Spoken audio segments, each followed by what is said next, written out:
পুরোদমে চলছে কাঁচা আমের সিজন, আর এই সিজনে কাঁচা আমের ভর্তা হবে না তা কী করে হয়।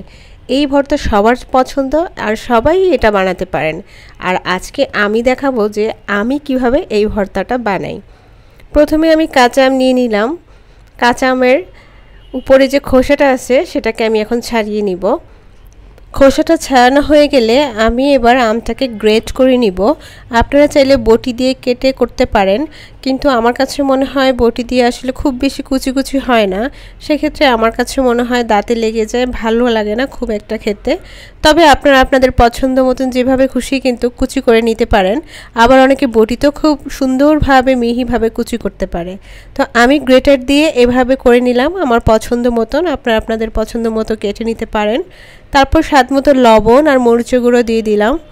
আর তারপর আমি দিয়ে দিব হচ্ছে বিট লবণ। এটা আসলে যে কোনো ভর্তায় না দিলে আমার একদমই ভালো লাগে না। তবে বিট লবণ খুব একটা ভালো জিনিস না, যাদের রেস্ট্রিকশন আছে তারা না দিলেও পারেন। তবে আমার কিন্তু মনে হয় কাঁচা আম বা কাঁচা যে কোনো কিছু ভর্তা করলে এটা না দিলে আসলে টেস্টি হয় না।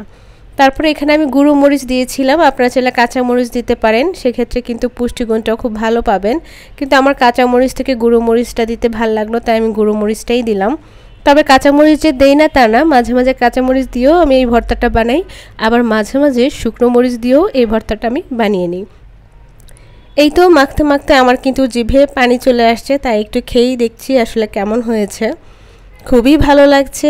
আর দুপুরবেলা কিন্তু এই ভর্তার কোনো জুড়ি নেই, দেখেই যাদের খেতে মন চাচ্ছে তারা আসলে বানিয়ে খেতে পারেন। আর রেসিপি বলতে কিছুই নেই, যখন যেটা সামনে পান, শুকনো মরিচ হোক, কাঁচামরিচ হোক, মরিচের গুঁড়ো হোক, একটা দিয়ে মাখালেই কিন্তু হয়ে যাবে।